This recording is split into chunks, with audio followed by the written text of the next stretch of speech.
diapositivas. La siguiente, por favor.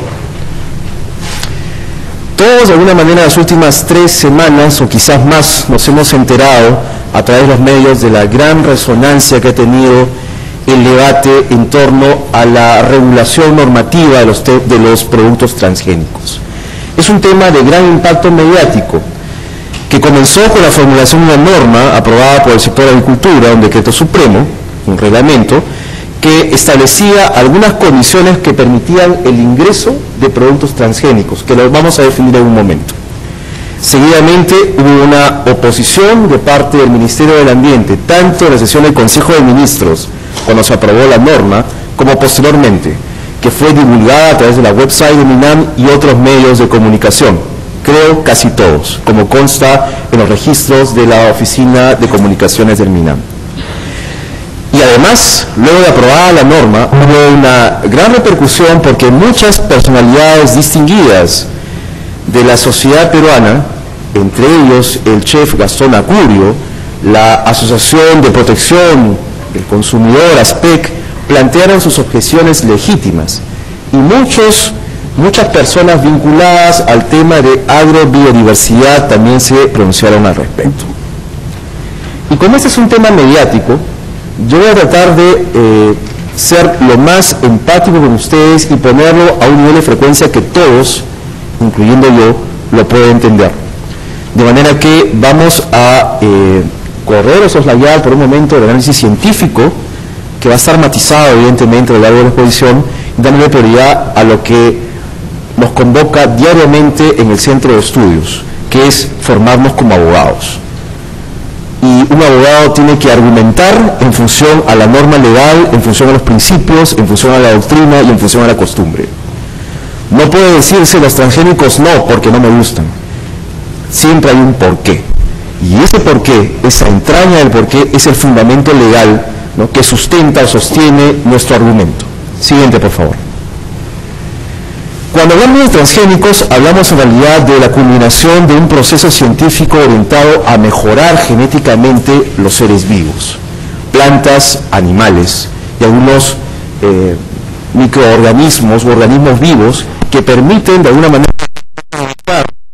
la biosfera funcionalmente para el provecho del ser humano. La mejora genética se orienta a programas que se basan en la producción de plantas.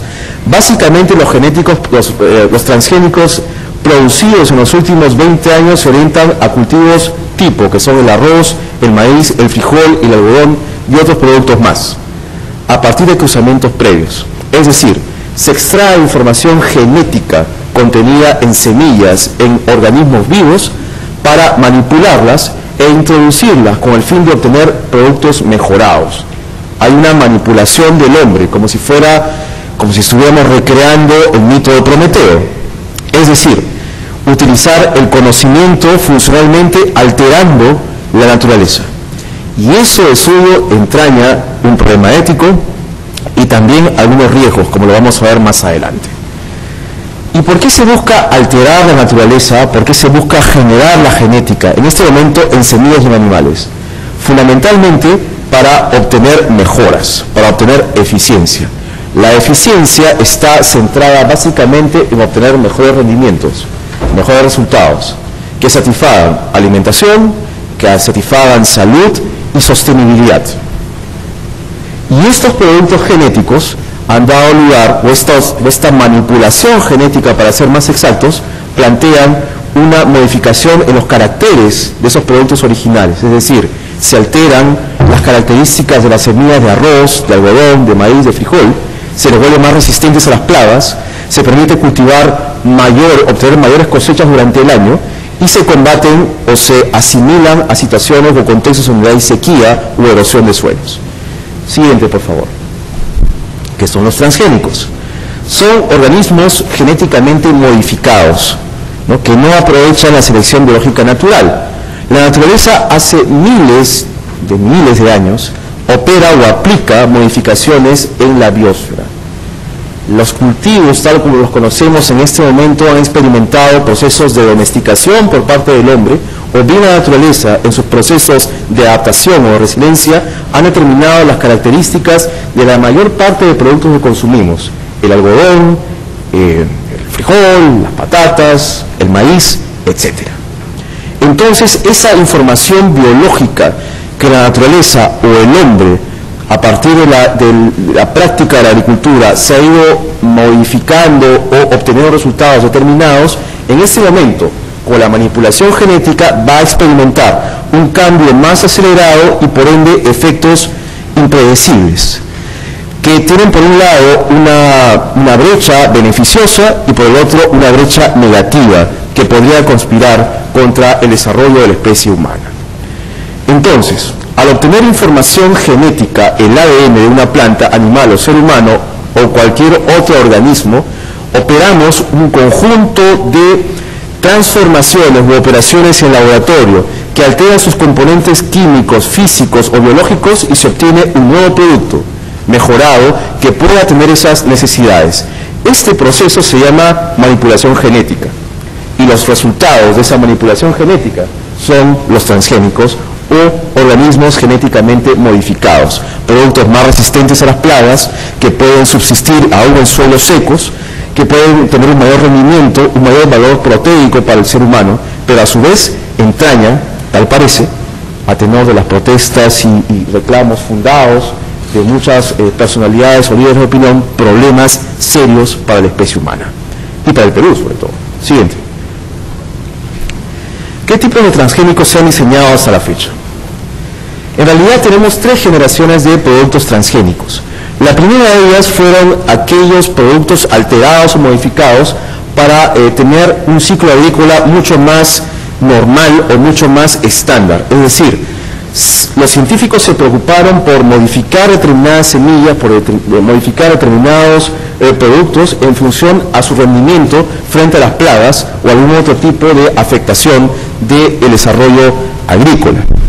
La segunda generación de productos transgénicos en los últimos 10 años se concentró en alterar o modificar las características de la post cosecha. Es decir, modifico el producto, hago todas las operaciones genéticas para tener un producto mucho más atractivo en términos nutricionales, en términos de producto, en términos visuales, en términos de rendimiento. El ejemplo palmario que se cita muchas veces en los textos es el tomate de maduración retardada. Por ejemplo, con gen retardador de la maduración. Y la tercera generación de productos transgénicos se ha enfocado a modificar genéticamente el producto o la semilla a efectos de obtener un producto de mayor rendimiento nutricional, que es el último estadio en el cual se encuentra en este momento todo el tema de ingeniería orientada a la modificación genética. Siguiente. ¿Cómo es que este tema convoca la opinión pública y convoca el interés de muchos líderes de opinión? ¿Qué es el Perú en materia de agrobiodiversidad? El Ministerio del Ambiente hace 2 semanas publicó un documento de sustento de posición institucional respecto a este tema. Antonio Brach señalaba que el Perú tiene definitivamente una tradición milenaria, y yo les he dicho que los productos de la biosfera pueden ser alterados por la misma naturaleza o bien el hombre puede domesticarlos. Hace exactamente 15 años en Chile fue encontrada la evidencia de un cultivo de papa, de patata, la más antigua en toda la geografía de este planeta. Contrariamente a la idea incorporada y asimilada por nosotros en el sentido de que la patata o la papa es un producto originario del Perú, la evidencia más remota en el tiempo es la que corresponde a esta evidencia o a este producto encontrado en alguna zona del norte de Chile, donde evidentemente habría habido algún trabajo agrícola anteriormente. Originalmente la papa era un producto venenoso, hay evidencias al respecto, pero el hombre peruano, el peruano antiguo, se encargó de domesticar la planta y obtener un producto alimenticio de gran rendimiento nutricional y aparte un producto que podía satisfacer necesidades en momentos determinados en donde la geografía y el clima eran básicamente opuestos a los intereses para el desarrollo humano. Ese es un ejemplo aislado de tradición milenaria en materia de biotecnología. La biotecnología no es un tema del siglo XXI ni del siglo XX. es un tema que viene aplicándose hace muchísimos años en el mundo, en países que son los más favorecidos en materia de biodiversidad. Y el Perú es un país reconocido a nivel mundial, es un centro de origen. Solamente existen muy pocos centros de origen en el mundo, aproximadamente 8. Y ese proceso, que ha llevado miles de años para tomar un posicionamiento y ser un banco, un centro de biodiversidad, ha determinado que el Perú haya domesticado cerca de 182 especies de plantas y 5 de animales, y que existen cerca de 4.500 plantas de usos conocidos por las comunidades locales peruanas para 49 fines distintos, ¿no? Entre los que destacan los alimenticios, los medicinales, los condimentos, ornamentales y muchos otros más.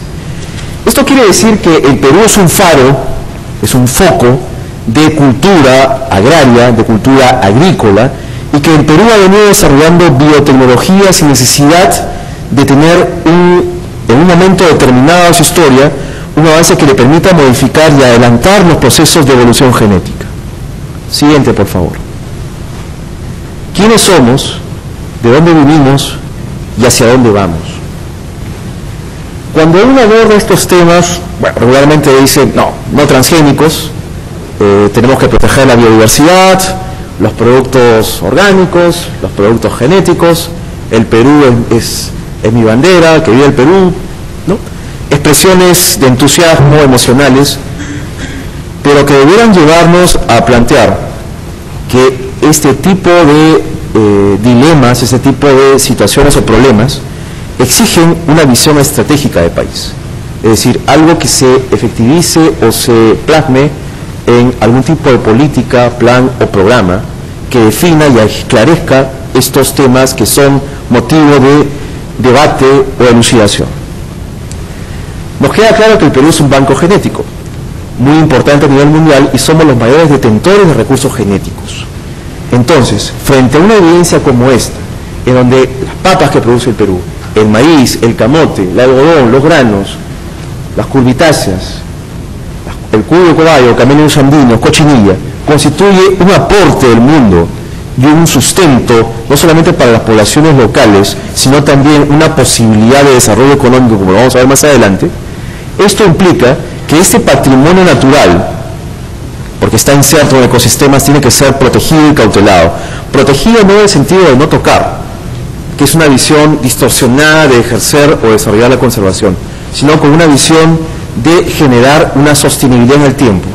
Produzco, exploto, aprovecho económicamente, no altero el ecosistema, pero a la vez obtengo un rendimiento y mantengo constante la capacidad de renovación de esos recursos. Eso es sostenibilidad, y a la vez se atienden las necesidades de las comunidades asentadas en el Perú, de la población en la costa urbana, y satisfago mercados. Es una visión que integra economía, sociedad, salud, ambiente y desarrollo. Siguiente. Tenemos que plantear una política para resolver el tema o el dilema de los transgénicos que, ante todo, establezca la seguridad alimentaria como prioridad. Los recursos genéticos, o sea, los que se han originado aquí en el Perú, no que nacieron espontáneamente, sino que fueron motivo de cruzamientos, de aplicación de biotecnología agrícola en un determinado momento, son importantes porque aseguran en un 65% la seguridad alimentaria del país, ¿no? Esa seguridad alimentaria nacional está cubierta por el 65% de la agricultura peruana. Es muy complicado en este momento introducir recursos u organismos genéticamente modificados, ¿no?, que van a plantear una serie de dilemas que lo vamos a ver más adelante, y postergar o poner en riesgo las oportunidades que en este momento ya ofrece la agricultura orgánica del país, por recursos genéticamente creados o generados en ese territorio.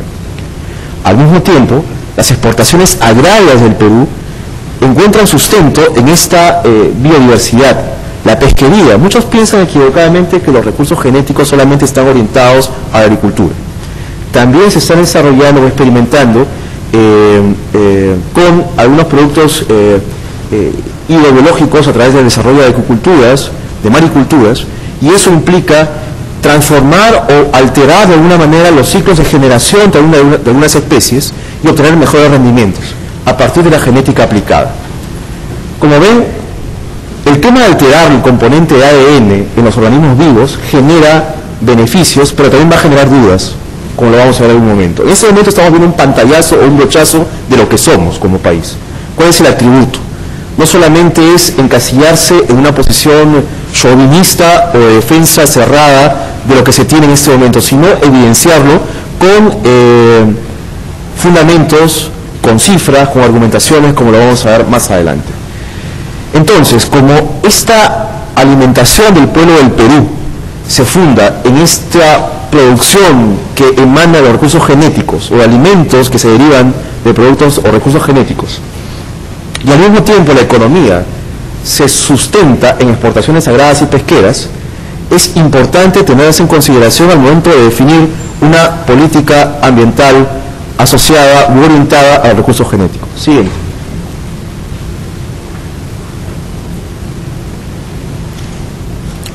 Esta viñeta la trabajé porque quería compartir con ustedes una evidencia que es palmaria igualmente.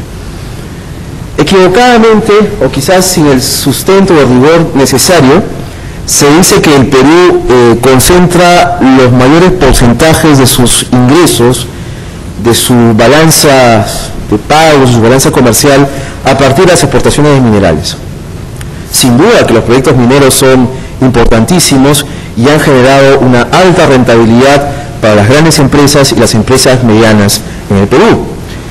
Sin embargo, las empresas mineras de 5 años para acá han mantenido constantes su producción y sus niveles de productividad, o sea, la expectativa a futuro. Y lógicamente sus ingresos, que han sido exponenciales y crecientes en los últimos 5 años, han experimentado una especie de paralización o detenimiento. En contravía o en contraparte, los mayores ingresos del sector que ha crecido mayormente en el país es la agricultura, con especificidad la agroindustria.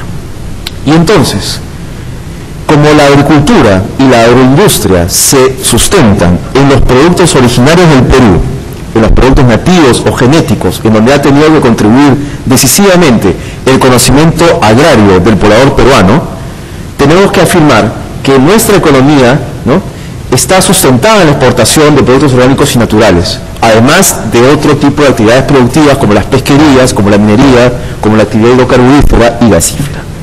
En el año 2009, las exportaciones orgánicas han estado alrededor de los 300 millones de dólares. Además, la agricultura moderna de la agroexportación, como Ica, Lambayeque, Piura, en donde se registran índices de empleabilidad total, no con los óptimos niveles de seguridad laboral o de estímulo para el crecimiento de los derechos laborales, pero está basada fundamentalmente en los productos locales, que tienen altos controles sanitarios, porque sencillamente un agricultor en Ica, en Chavimochic, en Piura, en Lambayeque, no puede colocar, un empresario peruano, no puede colocar sus productos de agroindustria si es que antes no satisface los recaudos ambientales que un mercado al exterior le exige. Y tampoco podrá cotizar sus acciones en bolsa, en Lima o en alguna capital en donde esté interesado en capitalizar o en rentabilizar su empresa. ¿Qué es el tema ambiental, el tema de cuidar de alguna manera el banco o el stock de recursos naturales genéticos? Constituye sin duda una prioridad, porque de alguna manera alterar o menoscabar ese stock de recursos naturales implicaría matar de alguna manera la fuente o cegar la fuente donde proviene toda la riqueza y todo el saber y la rentabilidad de una actividad agroindustrial. Entonces, como hay controles sanitarios, hay inocuidad en el trabajo, en el embalsado, en el procesamiento, y es una producción controlada que muchas veces alcanza los estándares de calidad ISO 14000, que es una norma de autorregulación que le permite al empresario vincularse de manera amigable con normas que le plantean una exigencia mayor para seguir creciendo en los negocios y también manteniendo un estándar de gestión ambiental. Entonces debemos decir que esta producción agrícola y esta exportación que sustenta el rubro agroindustrial es creciente y podría afectar sensiblemente o verse afectada sensiblemente si es que se experimenta un ingreso de productos transgénicos. Son 900 millones anuales de esta exportación en productos peruanos. Siguiente, por favor. El ministro Brack, me acuerdo, nos comentaba hace unos meses, cuando estuvo en Alemania, en un viaje a principios del año 2010, que en una de las rondas de los roundtables con empresarios se acercó un empresario alemán que tiene la confitería más grande y la más frecuentada en Berlín. Es un sitio que históricamente del año del fines del siglo XIX, comienzo del siglo XX, vende chocolate caliente, ¿no? Es una chocolatería berlinesa, la más antigua, el negocio más concurrido justamente en el centro de la ciudad. Y se acerca a Brack y le dice: ministro, estamos interesados en importar chocolate peruano, pero no tenemos los contactos, porque el cacao que produce el Perú es el de mayor valor, el de mayor calidad, el que ofrece mayor satisfacción a mis clientes, que son todos exigentes. Entonces, Brack le dice: mira, yo te puedo establecer a través de los canales del Ministerio de Agricultura y los programas de exportación, de Sierra Exportadora, la vinculación del link. Pero a mí me angustia mucho que, así como tú, que estás acá en Berlín, necesitando recibir mayor producción de cacao procesado, ¿cuántos empresarios o cuántas personas vinculadas al rubro de servicios en cafeterías, en servicios de alimentación en Europa, pudieran tener también esa vinculación que tú no tienes en este momento? Solamente ahí, en ese ejemplo gráfico, Brack planteaba la importancia de seguir promoviendo, no por una cuestión de buena conciencia o corrección política, el tema de la agricultura orgánica, sino que a la vez se puede alternar esa agricultura orgánica con la posibilidad de abrir negocios y oportunidades para el desarrollo de la economía. En el 2009, las exportaciones agrarias en el Perú ascendieron a 2.400 millones de dólares. Y el 50% de estas exportaciones correspondían a productos orgánicos y productos inocuos además. Productos que se han ganado a pulso un posicionamiento de mercados japoneses. La enorme posibilidad, las enormes ofrecimientos de los empresarios japoneses por el maíz morado, por la lúcuma procesada, por el frijol, son enormes, precisamente porque valoran la calidad, y un producto peruano en un mercado japonés no puede ser colocado alegremente si es que antes no pasa por un procesamiento o un registro sanitario en el Japón. Y esa situación o esa condición hace del Perú un país exportador, ¿no?, que tiene que posicionarse aún más. Siguiente. La exportación está en marcha. Siguiente. Si el Estado peruano, a través del Ministerio de Agricultura, apoyara y fomentara decididamente la producción orgánica de los alimentos inocuos, las exportaciones en los próximos 10 años se podrían incrementar considerablemente y convertirse en un rubro importante. El cacao que les hablaba en Berlín. Considerando la creciente demanda internacional de estos alimentos, las exportaciones en este rubro podrían ascender nada menos que a 5.000 millones de dólares anuales y ser una alternativa para el desarrollo agrario nacional, generando eficiencia en el uso sostenible de recursos naturales y del territorio. Siguiente. Si permitimos el ingreso de transgénicos, ¿qué podemos perder? O sea, eso es lo que somos. Y estamos proyectando una realidad milenaria de domesticación de plantas y cultivos hacia un horizonte de 50 años hacia adelante. Si permitimos el ingreso de productos transgénicos, los mercados externos pueden castigar severamente cualquier mezcla de nuestros productos gourmet con formas transgénicas, por esa exigencia o esa elevada valla que pone un país al aceptar un producto agrícola. Hay recaudos fitosanitarios, hay recaudos en materia de etiquetado verde, es decir, que se produjeron en condiciones de sostenibilidad ambiental. Es ilógico y poco responsable poner en riesgo un modelo agrícola competitivo en este momento, que es sostenible además, por ensayar una tecnología que aquí y ahora, en un horizonte de al menos 10 años, puede generar mayores problemas. Es como pretender, como decía hace unos días Saúl Peña, en una entrevista de un contexto político absolutamente distinto de transgénicos, el pretender invertir parte del presupuesto público en colocar un peruano en la Luna o en Marte, sabiendo que el caos en Lima que se genera en el transporte urbano es inmanejable. No podemos ordenar el transporte público y pretendemos colocar un hombre en la Luna. Si ese ejemplo lo extrapolamos a la situación de los productos transgénicos, podría funcionar exactamente igual. No podemos sostener e incrementar la producción agrícola y hacerla mucho más exportable y mucho más rentable, posicionando el Perú en muchos aspectos, manejando de manera sostenible los ecosistemas peruanos, y además queremos introducir un componente adicional que puede ser perversor o distorsionador de un crecimiento sostenible que en este momento está ocurriendo en el Perú, y es la introducción de productos transgénicos. Ese evento nada más podría alterar de muchas maneras el panorama social, ambiental y sanitario del Perú. Siguiente. Los productos orgánicos van con una certificación a otros países y tiene una importancia social. ¿Por qué? Porque 55.000 pequeños agricultores en el Perú ya tienen en este momento una certificación orgánica, ¿ya? Y hay empresas en Europa que otorgan esa certificación orgánica a proyectos empresariales que vinculan a comunidades campesinas, productos agrícolas orgánicos e interés de empresarios o financistas del exterior. Si en este momento introducimos un producto genéticamente mejorado, que podría introducir una mejora en calidad de producto, en poder nutritivo, en eficiencia agrícola respecto a suelos que anteriormente no rendían tanto, podemos generar a la vez un riesgo que no está del todo evidenciado científicamente. Eso significa que un creciente número de familias de agricultores dependen de la producción orgánica.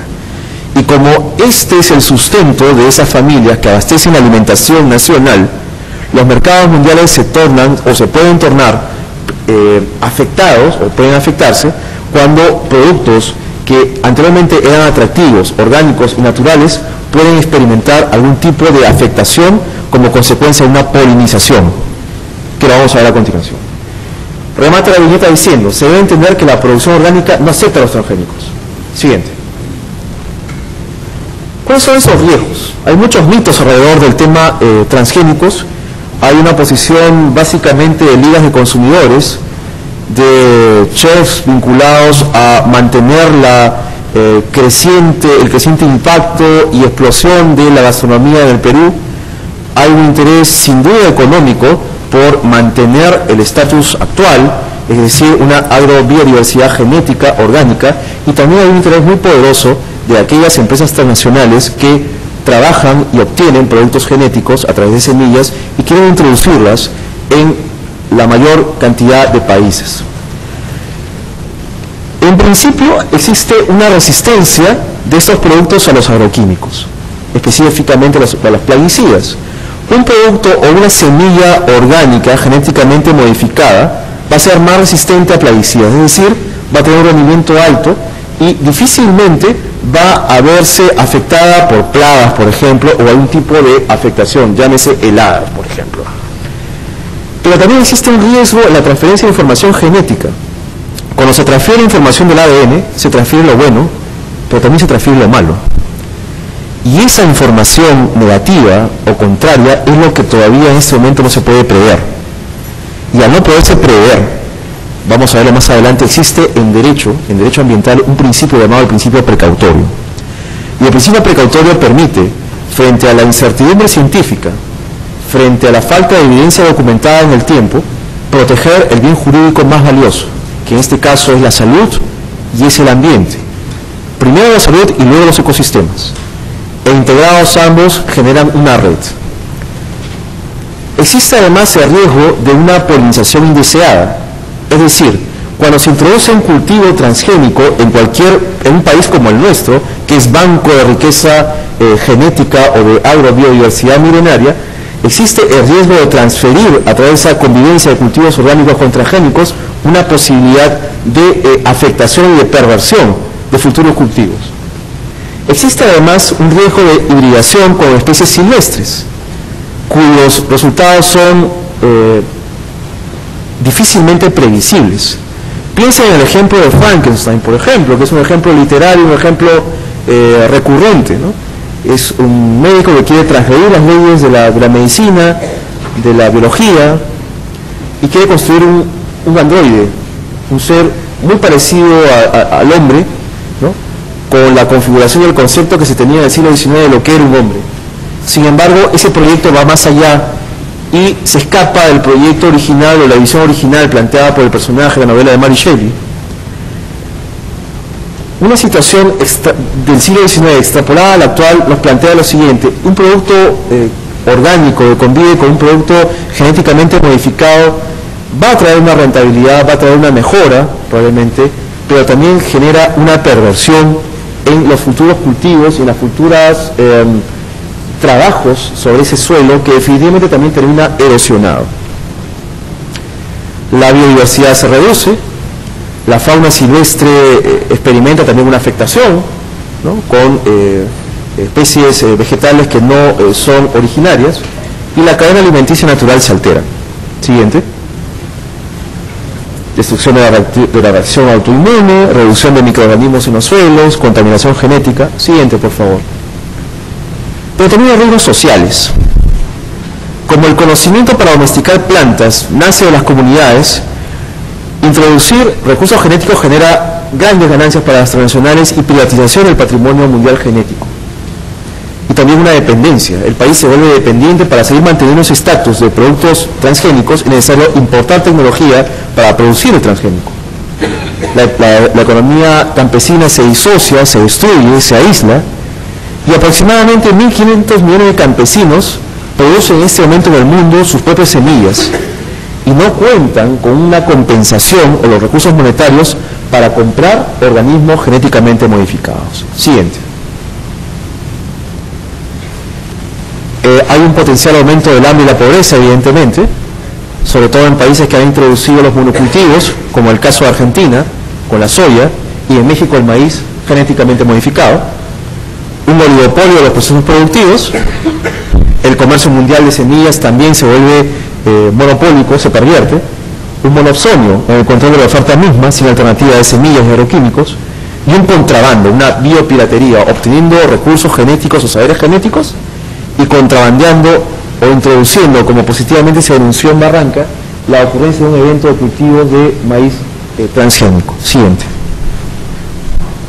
La salud también se puede ver afectada. Hay una toxicidad potencial por ese ADN alterado o recombinado, una mayor inestabilidad de genes implantados y eventual producción involuntaria de tóxicos.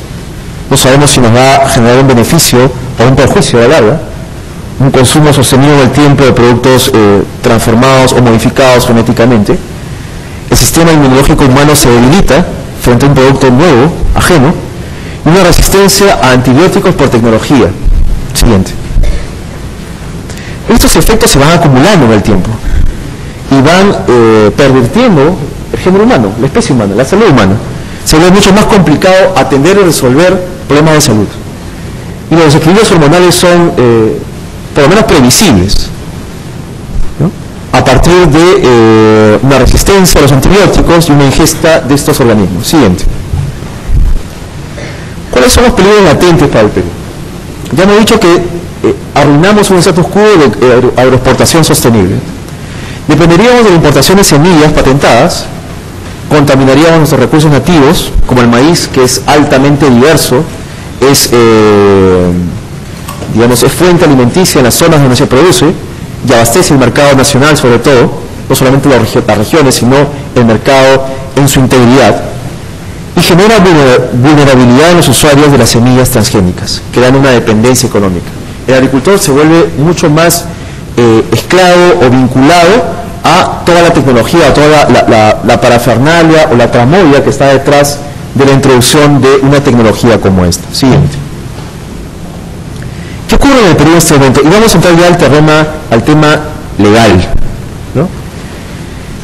Frente a los grandes problemas, grandes desafíos, que es el tema, bueno, que creo que ustedes me han invitado para hablarles y no recitarles verdades más o menos manías o lugares comunes, que es el tema que domina los medios.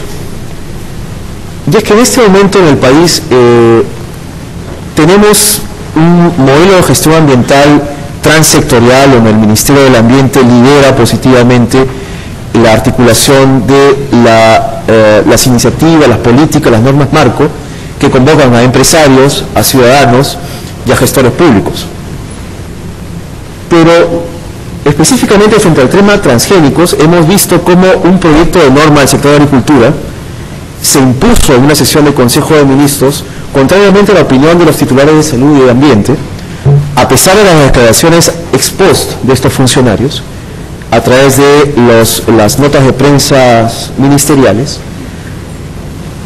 y hemos visto cómo esta posición de los tomadores, de los líderes de opinión, ha revertido o ha nivelado la balanza.